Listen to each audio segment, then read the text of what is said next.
बिस्मिल्लाहिर्रहमानिर्रहीम, अस्सलाम वालेकुम। कैसे हैं आप सब लोग? खैरियत से? उम्मीद करता हूँ खैरियत से होंगे और मेरी वीडियो से कुछ ना कुछ सीख रहे होंगे और आगे बढ़ रहे होंगे। मेरे पास एक क्वेश्चन बहुत कंटिन्यूअसली आ रहा था कि सर, क्या अगर हमारे पास पैसे ना हो तो क्या हम एक्सपोर्ट इंपोर्ट बिजनेस नहीं कर सकते? तो मैंने कहा वीडियो में ही समझा दूं उनको बना के, ताकि उन्हें मजीद समझ आ जाए कि हम कैसे जो है विदाउट इन्वेस्टमेंट भी इंपोर्ट एंड एक्सपोर्ट बिजनेस करके डॉलर कमा सकते हैं और अच्छा रेवेन्यू जनरेट कर सकते हैं। सबसे पहले बात करते हैं, आपने जॉइंट वेंचर का नाम सुना होगा। जॉइंट वेंचर क्या होता है, इसको हम पूरी डिटेल में इस वीडियो में देखेंगे। वीडियो को एंड तक लाजमी देखिएगा। जॉइंट वेंचर को हम पार्टनरशिप भी कहते हैं, मतलब किसी किसी कंपनी के साथ आप या किसी बंदे के साथ या किसी मैन्युफैक्चरर के साथ या किसी थर्ड पार्टी के साथ आप कोई भी वेंचर करते हैं, उसको जॉइंट वेंचर बोलते हैं। अमूमन ये दो पार्टीज उनके दरमियान में होता है, एक जो मैन्युफैक्चरर होता है और एक जो आपका जो एक्सपोर्ट कर रहा होता है, या जो भी मतलब कि एजेंट होता है, कमीशन एजेंट बोल रहे हैं, ये दो उनके दरमियान में होता है जॉइंट वेंचर। अब आप इसमें काम कैसे कर सकते हैं? सबसे पहले आपको इंपोर्ट एंड एक्सपोर्ट की प्रॉपर नॉलेज होनी चाहिए। इनको टर्म्स का पता होना चाहिए। CIF क्या होता है, FOB क्या होता है, पेमेंट टर्म्स क्या होती हैं, ये सारा आपको पता होना चाहिए। मार्केटिंग कैसे करते हैं, बायर्स कैसे फाइंड करने हैं। देखिए, अगर तो यहाँ पे तो आपको नॉलेज लेनी है, ये भी फ्री ऑफ कॉस्ट मिल जाती है। यूट्यूब पे वीडियोस भरी पड़ी हैं, आपको कैसे बायर्स तलाश करने हैं, आपको कैसे फाइंड करने हैं बायर्स, आपको कैसे इनको टर्म्स कौन कौन सी होती है, कौन कौन सी बेस्ट इनको टर्म्स यूज करनी है, क्या क्या करना है। तो आपको ये सारा जो है मटेरियल मिल जाता है। नहीं मिलता, ऑनलाइन मिल जाता है। अगर नहीं मिलता तो आप गूगल पे जाके सर्च करेंगे, तब भी आपको बहुत सी आपकी रहनुमाई हो सकती है। इस पे इसलिए कहते हैं कि आप ये ऑब्वियसली इस पे कि इन्वेस्टमेंट जीरो है, तो आप इस पे खर्चा किए बगैर कोई कोई भी पैसा लगाए बगैर सिर्फ इसमें आपको टाइम देना है। टाइम दे के आप नॉलेज ले सकते हैं। तो जॉइंट वेंचर में अगर आपने किसी के साथ भी वेंचर करना है, तो आपके पास इंपोर्ट एंड एक्सपोर्ट की नॉलेज होनी चाहिए। क्यों? जब आप मैन्युफैक्चरर के साथ पास जाएंगे और उसे कहेंगे हाँ जी ठीक है, मैं आप मैन्युफैक्चर प्रोडक्ट कर रहे हो और मैं जो हूँ इंपोर्ट एक्सपोर्ट, मतलब आपकी जो प्रोडक्ट को एक्सपोर्ट करूंगा, पार्टी मैं दूंगा। तो आप देखें कैसे करोगे, जब आपके पास नॉलेज नहीं होगी, आपके पास कुछ नहीं होगा। आपको नॉलेज लेनी है। यहाँ पे क्या होता है, थोड़े से पैसे होते हैं लोगों के पास, उठ के आ जाते हैं कि जी हम तो एक्सपोर्ट करने चले, नॉलेज नहीं लेते। जो थोड़े से पैसे होते हैं उसका भी ज़िया कर देते हैं। अब बात करते हैं, सबसे पहले आपको क्या करना है, आपको प्रोडक्ट सेलेक्ट करनी है। कोई भी देखिए, कोई भी बिजनेस करना है तो आपके लिए प्रोडक्ट तो होनी चाहिए। क्या एक्सपोर्ट करना है आपने, अब जब आपको यही नहीं पता, आप उसका मैन्युफैक्चर कैसे तलाश करोगे? तो सबसे पहले आपको प्रोडक्ट सेलेक्ट करनी है कि प्रोडक्ट कौन सी होगी, उसकी थोड़ी सी इंफॉर्मेशन लेनी है, ज़्यादा नहीं। क्योंकि आपके पास जो मैन्युफैक्चरर है, आपने वही मैन्युफैक्चरर आपने फाइंड करना है जो प्रोडक्ट। फर्ज करें आप कॉटन टी शर्ट्स की बात कर रहे हैं, या कोई सर्जिकल प्रोडक्ट या फुटबॉल्स हैं।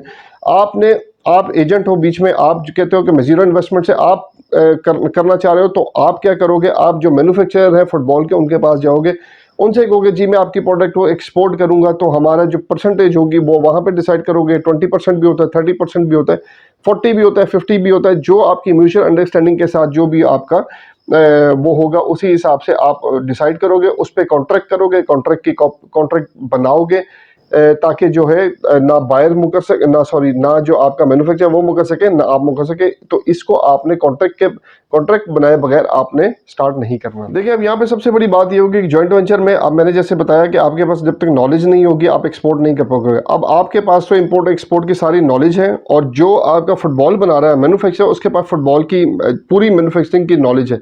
कल को कोई भी क्यूरी आ जाती है, आप जब आप मार्केटिंग स्टार्ट करोगे, मार्केटिंग आपने कैसे स्टार्ट करनी है? ऐसा नहीं है कि मार्केटिंग आप अपने प्लेटफॉर्म से स्टार्ट करोगे, नहीं। जो बायर है, जो भी आपका मैन्युफैक्चर, उसकी वेबसाइट भी होगी, उसकी बाकी इंस्टाग्राम, फेसबुक, ये सब आईडीज वगैरह बनी होंगी। अगर नहीं बनी हुई तो आपने बनवानी है, कि उसी से स्टार्ट करना है।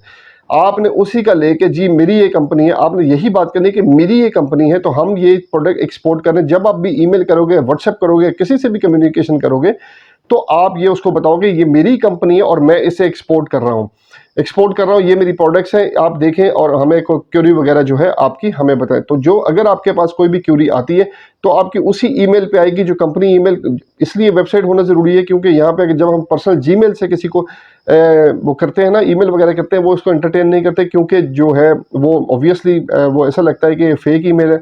तो आपको कंपनी की ईमेल से ही ईमेल करनी है, किसी दूसरी ईमेल से ईमेल नहीं करनी। यहाँ पे प्लस पॉइंट क्या है, देखें, आपको प्रोडक्ट की इतनी नॉलेज भी नहीं लेनी, क्योंकि आपके पास मैन्युफैक्चरर जो ऑलरेडी तैयार कर रहा है प्रोडक्ट, उसको सब इन्फॉर्मेशन फुटबॉल में कि क्या साइज होते हैं, क्या चीज़ होती है उसमें, स्लाइस कैसे होते, सिलाइयाँ कैसे लगाते हैं, क्या क्या उसकी रिक्वायरमेंट है। जो भी बायर की रिक्वायरमेंट है वो पूरा करेगा। आपके पास क्यूरी आएगी, आप मैन्युफैक्चर, ऑब्वियसली वही ईमेल मैन्युफैक्चर भी यूज़ कर रहा होगा, वही आप यूज़ करोगे, तो जब मैन्युफैक्चरर के पास आएगी तो दोनों मिलके आप और जो मैन्युफै उस पे रिप्लाई कर दोगे, अच्छा रिप्लाई बन जाएगा क्योंकि उसके पास नॉलेज सारी है, आपको मार्केटिंग करनी आती है, तो एक जॉइंट वेंचर करके आप बायर्स को घेर सकते हो। ठीक है? अब इंक्वायरी जनरेट होगी, इंक्वायरी जनरेट होने के पास आपके पास आपने उसको कोटेशन दे दी, कोटेशन देने के बाद आपने उसे जो भी इनको टर्म्स बेस्ट जो इनको टर्म्स है वो आपने यूज़ करनी है ताकि आपकी पेमेंट जो है सेफ रहे।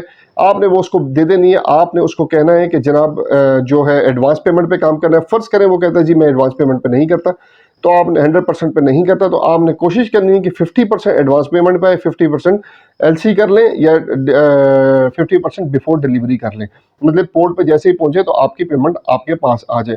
तो आपने हमेशा जो है सेफर पेमेंट मेथड पे जाना है क्योंकि यहाँ पे फ्रॉड बहुत ज़्यादा है, इनफैक्ट पाकिस्तान में भी और all over the world fraud बहुत ज़्यादा है। ऐसा नहीं है कोई दूध का धुला नहीं है, तो आपने किसी पे भरोसा नहीं करना, अपनी जो है पेमेंट को पहले सिक्योर करना है, रेस्ट बाकी चीज़ें बाद में। ऑर्डर आ गया आपके पास, अब बायर जो है जो आपका मैन्युफैक्चरर है वो प्रोडक्ट को तैयार करेगा एज पर बायर रिक्वायरमेंट, उस पर वो तैयार करेगा, उसको मैन्युफैक्चर करेगा, मैन्युफैक्चर करने के बाद उसकी पैकिंग करेगा as per requirement by buyer, जो बायर ने बताई होगी। अगर एक जो फुटबॉल एक पैक में करनी है तो वो एक में करेगा, कार्टन में 10 करनी है तो कार्टन में करेगा।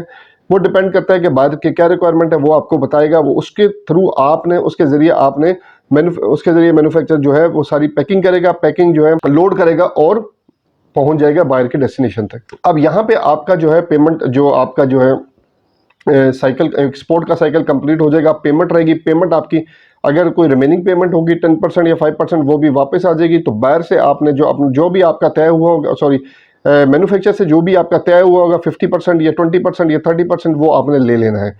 नॉर्मली जो है अगर हम बात करें बेडशीट्स वगैरह एक्सपोर्ट करते हैं या उसमें कोई और टी शर्ट्स वगैरह एक्सपोर्ट करते हैं, 20% प्रॉफिट होते हैं।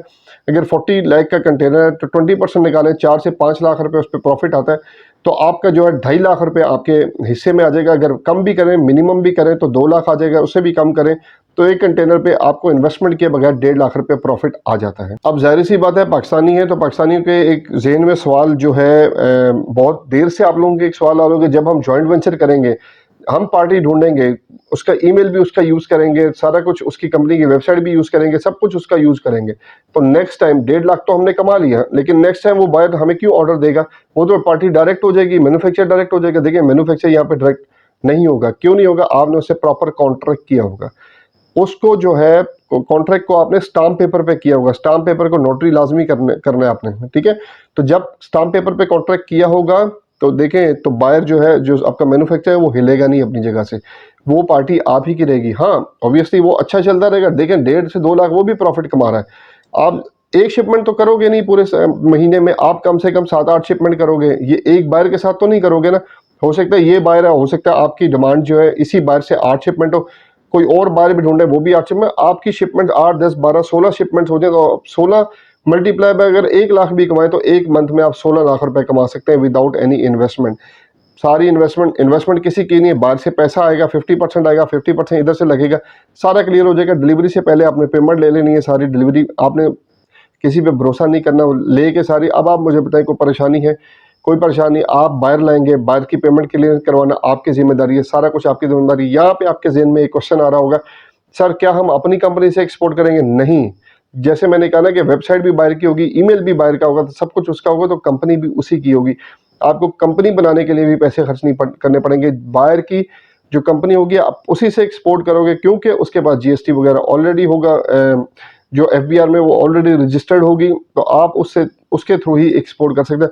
हाँ उसके पास अगर चैम्बर में ऑलरेडी रजिस्टर्ड होगी और जब वो काम कर रही है, सिर्फ पीएसडब्ल्यू का थोड़ा सा इशू होगा, तो पीएसडब्ल्यू को ज़्यादा टाइम नहीं लगता, जब आपकी जो म्यूचुअल अंडरस्टैंडिंग हो जाएगी, जॉइंट वेंचर से साइन हो जाएगा, तो आप उसको भी उसे कहे कि आप उसको रजिस्टर करवा सकते हैं। यहाँ पे थोड़ा सा इशू ये है कि बायर थोड़ा सा प्रॉब्लम है मिलने में। इसको आप जब आप करोगे ना, जब आप सोचोगे जी मैंने तो विदाउट इन्वेस्टमेंट काम करना है, आप अपना फिर टाइम दोगे, आपको बायर मिलेगा 3 महीने बाद मिल जाएगा, 4 महीने बाद मिल जाएगा, 5 लग जाएंगे, 6 लग जाएंगे, साल लग जाएगा। देखें बात ये, आप जितना गुड़ डालोगे उतना मीठा, जितना टाइम दोगे उतना आपको प्रॉफिट मिलेगा।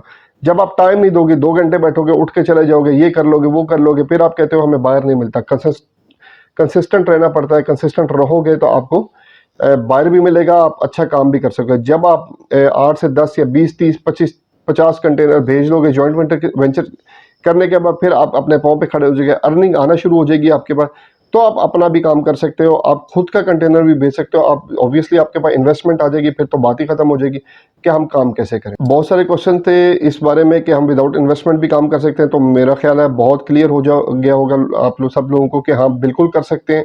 जॉइंट वेंचर जो है बेस्ट अपॉर्चुनिटी है, जिनके पास इन्वेस्टमेंट नहीं है वो कर सकते हैं, लेकिन उनको जो है इम्पोर्ट एक्सपोर्ट की नॉलेज लेनी है, लेने के बाद ही करेंगे।